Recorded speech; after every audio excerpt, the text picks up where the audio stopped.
It's been many months that have transitioned into a few years since we last had the opportunity to talk about a new Marvel Cinematic Universe installment. That brings us today to WandaVision, particularly on Disney Plus, if you're watching it legally. Now, with that being said, it told the story of loneliness and loss, the depression that can come from losing something. And that person may not even know that they're severely depressed. So let's talk about the WandaVision series. WandaVision. Heavenly shades of night are falling. But we'll take it higher, you're all I desire. When we go coming by to play. So, back in 2018, September 18th to be exact, Marvel Studios announced that they were going to be having live action series debut on Disney Plus that will be connected to the Marvel Cinematic Universe. And when we all heard that, we were like, great, we love the MCU. But we also watched the CW. And them special effects do not be good. We've also seen Crackle, for those of us who were broke as teenagers, and the quality ain't that good on Crackle. Please don't let us down, MCU. Please, Marvel Studios, be there for us. And they were. The cinematography, the special effects on WandaVision are all on point. That brings us to the plot of WandaVision. The story goes like this, right? Set in the year 2023, after the Avengers were able to defeat Thanos and redo the snap, millions of people all over the universe are now repopulating different planets. That brings us to the planet Earth, where Wanda Maximoff comes back to life. In that result, she's dealing with the loss of her soulmate, Vision. And what she does is she finds a way to recreate his body through chaos magic and a deep emotional state. While doing that, she's controlling thousands of people and entrapping them inside of her own sitcom. It's some freaky shit. Now, when WandaVision first started off, I had to get a little comfortable. And it was hard in the first few minutes to really get into it because Marvel Studios made a very intelligent decision. They jumped us directly into black and white. There was no transition. There was no modern day setting and then things evolved from there. It was simply like, hey, black and white, take that shit and shut up. And it was definitely a transition. But again, it made sense. We have Wanda and Vision. They are in a little buggy. I don't know what you want to call it. They're in a little buggy. And they're going down the street celebrating after being married. They now have bought a home. They're moving into the home. And very quickly when you see that, you go, okay, this is more of a idealistic scenario for these characters. They're no longer Avengers fighting threats all over the world. They're now in a peaceful place where it's just each other holding the other person down. In a nice loving relationship. We all know how that can be. Right. As the first episode was set in the 1950s, you automatically have to respect how dedicated the cast, the crew, the prop makers were. Everybody into actually capturing these sitcom eras correctly. Like, oh my God, it's the way that Wanda acts. It's the way that Vision moves. It's the movement that they display during comedic moments. It's the props on set. It's the way things are stationed in certain rooms. The sound effects that really do capture the 1950s, I Love Lucy's, the Vic Van Dyke shows. It captures all of that excellently. Now, if you grew up on I Love Lucy, if you grew up on Vic Van Dyke, God bless you. God bless you. I thought that the details in the first episode and overall with different sitcom eras was excellent. Now, I ain't trying to be that guy, but I'm going to be that guy. Was it just me, or was Vision a little bit more amped up in the first few episodes than what we're normally used to seeing Vision act? You know, I don't know if Wanda may have recreated him with a penis and a sex drive, but something tells me she gave that man a sex drive and a penis, because the way he was acting the first 3 episodes, my man's Vision popped the Percocet and was big horny. There was some weird energy in them first few episodes. Darling, listen, it's so romantic to do the candles, the music, that stunning outfit. I say I'm rather proud of myself. And look how you seized on the opportunity to redecorate. This is better, isn't it? Wanda, darling, Yes, dear. get the light. My ding-a-ling, my ding-a-ling, I want you to play with my ding-a-ling. As we all know, the MCU is such a big, vast world now. You're bound to have characters intersecting and crossing over into other franchises. That can put characters in the hands of different people, and from time to time, depending on the film or the universe you're talking about, things can get kind of dicey with different people handling different characters in a multitude of different ways.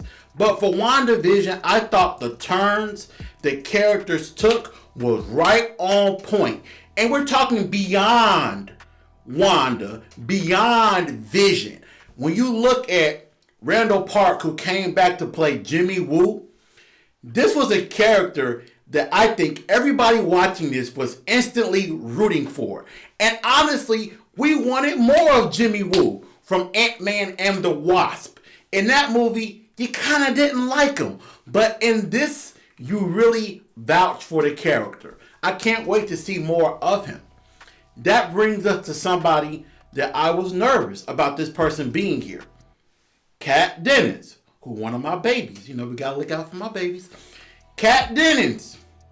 We know that she came from the Thor films. And in the Thor movies, I'm gonna keep this thing a buck. She was annoying, okay? With the little near jokes and the Facebook references. We don't need that. We don't want that. We don't want it. We don't want it. And entire scenes sometimes would stop. Introducing Kat Dennings for her stand-up routine. But in WandaVision, you can see the character matured. This was a character that has seen enough craziness around her with the snap and Thanos and aliens in New York and being around Thor, that now the big things that are happening in the world don't get this comedic reaction from her. And the way she was written here was excellent. What's your field? We're not supposed to talk to each other. Boy Scout leader, got it. And you? Nuclear biology. Artificial intelligence. Astrophysics. We got the full clown car. That means whatever the threat is, SWORD clearly has no idea what they're dealing with. I'm a chemical engineer. No one cares. This was the best interpretation of an MCU character, Darcy Lewis, because she's not a comic book character. But here, she was excellent. That brings us to one of my most favorite characters and actresses from this show, Teyonah Parris, who played Monica Rambeau. Look, y'all, when we first get introduced to Monica Rambeau, my jaw was on the floor, right? Because when you talk about a character who we previously saw as a child, played by obviously somebody completely different, it's very hard for that new actor to capture the essence of that younger actor just because they're two totally different people. with different life experiences outside of the profession. So that affects what they give to the camera. But when you look at Teyonah Parris and how she played Monica, you honestly feel like you're watching the same little girl from Captain Marvel that was playing with aliens and shit and fucking around with devices. You feel like that's the same Monica from there to here. And that right there is a magical performance. Clap it up. Monica did her thing, especially being an audience surrogate for us, because we kind of watch the show through her eyes at times as she's fighting for Wanda, wanting to help Wanda, sticking up for Wanda. That was all of us in the audience. You know, we don't view Wanda as a threat. That's the homie. And Teyonah Parris did an awesome job at portraying that in WandaVision. Also, it's kind of crazy how hectic the world was in that hospital scene as people repurposed the Earth. That was some spooky shit. They're back. They're all coming back. We don't have the capacity. It was kind of creepy to see people just coming back to life instantly from dust. Beautiful scene and a beautiful performance by all three of those actors. Look, no cap. They had us in the first half. They had me in the first half. The overall story to WandaVision is very simplistic. And that was disappointing to me because we were told this was the setup to the multiverse trilogy in the MCU. WandaVision, Spider-Man No Way Home, then Doctor Strange and the Multiverse of Madness. After watching WandaVision, I'm kind of scratching my head like a multiverse setup where Man, this is some bullshit! I was definitely disappointed by the overall story because it was a story that was really altering the origin of Wanda from what we thought it was to what it officially is. Henceforth, WandaVision was part a setup for Doctor Strange and the Multiverse of Madness, since she's going to be in that movie, but it was also an origin story that was cleaning up Age of Ultron. Didn't really like that. I expected more, especially once the Evan Peters fake Pietro popped up. I was really expecting a bigger overall story. Mutants, maybe something of that magnitude. And we didn't get that. That was some slick shit y'all did. Speaking of things I didn't like, let's keep this conversation going. Hayward, the director of Sword, was an asshole to the level 1 billion in this. Okay? This man was an asshole to be an asshole to be an asshole. Don't use the last 5 years as an excuse to be a coward. Maybe it's a good thing you weren't here when your mother died. Because clearly you don't have the stomach for this job. Get her off my base. You son of a bitch! You piece of shit! You fucking goddamn fucker! Listen, fuckhead! You have fucking crossed the line! That man was extreme. He had a vendetta against Wanda that I did not understand. You thought that Wanda may have harmed him when she was going to the Sword headquarters. You would think that maybe one of his loved ones was deleted by the snap, and then they were brought back after the Hulk snap, and then they were killed again by debris falling after an Avenger fought somebody. You would have thought he had a personal connection to superheroes on that level, but he doesn't. So what the fuck is up with this 360, I must kill this bitch at all costs against Wanda? I didn't get that. That was weird. They should have gave us some sort of scene that personally connected him to Wanda and to superheroes. I didn't like that. That came from out of nowhere. Now, this did not come from out of nowhere. This was something that was speculated many months ago. That Agnes / the nosy neighbor was indeed Agatha Harkness from the Marvel comic books. And I was kind of in denial of that for a while because of the fact that Marvel Studios was so damn secretive about who this woman was playing. They were so secretive that I was like, ain't no way it's Agatha Harkness. The way they're acting, you would think that it's somebody else. But it's Agatha Harkness. Superhero stuff, the hero wins. But you want that tussle. You want that battle to be to a point where you seriously doubt if the hero is going to be able to pull it off. I didn't get that sense. I 100% felt like, okay, Wanda's going to kick her ass. Wanda's going to kick her ass. And then ultimately... Wait.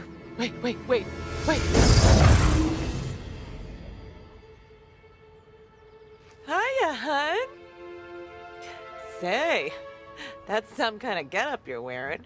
Wanda entraps her mentally inside of the role that she played in the sitcom. Come on, man. You know, chop. Let's get with this. Don't get me wrong. The special effects were beautiful with the Dragon Ball Z moment of two heroes or two super beings in the sky fighting. Looked beautiful. And people tell me Dragon Ball Z can't work in live action. That shit looked beautiful. Alright? But I never felt like Wanda was really going to lose her life at any point during this. That's also part of the reason why they shouldn't have announced that she was going to be in Doctor Strange 2. Speaking of Wanda, the costume was beautiful. I originally doubted that they were going to go for a full-blown Scarlet Witch costume. I doubted it. I was like, nah, they're not going to do that. And they actually did it. And I'm not talking about the Halloween scene. The Halloween scene was fine because they found a way to call back to those costumes in a classy way without disrespecting them, like so many other comic book properties have done when they reference comic book costumes. But her official Scarlet Witch MCU costume is beautiful. It is exquisite. It captures magic. It captures sorcery. It captures Expecto Patronus. It captures Hogwarts. It captures her essence completely. It has a hood. It is beautiful. The tiara isn't extremely pointy, but it's pointy enough. Its energy, oh my God, was that beautiful. Now, that brings us to the final conclusion on WandaVision. WandaVision, what does he get? What does it deserve? WandaVision, the series on Disney Plus, set in the MCU, gets a mother freaking B. Now, like we said, the sitcom era stuff was great. Them inserting music into each opening that reflected the sitcom. Beautiful. Also, with it being more story-driven, they weren't forced to use exquisite special effects as much. So you didn't get those ugly CGI shots that we done seen in some other MCU shit. But at the same time, I thought the villains could have been better written for them to be more intimidating presences. And also, we need a better payoff for Quicksilver than calling that motherfucker Ralph Boner. Come on, Marvel Studios. Y'all can do a little bit better than that. I ain't saying he got to be Quicksilver X-Man, but y'all can do a little bit better. Alright. Anyway, it's been weird, but it's been real. I'm not going to do that. I was getting ready to sing. I'm not going to do that. Yeah, get out of here, bitch. See, they gonna look dope. When I pull up, she gonna look dope. Look at he mad, ain't look, bro. She bad as hell, but can't cook, though. It don't matter, but you still watching me while I did it for the look, though. 100 feet worth of drip, don't drown this fly shit, that's the look, though. And look, though. Look, wave, you can look though. I'm something different, I don't think you get it, but I still did it for the look though. Look though, look though.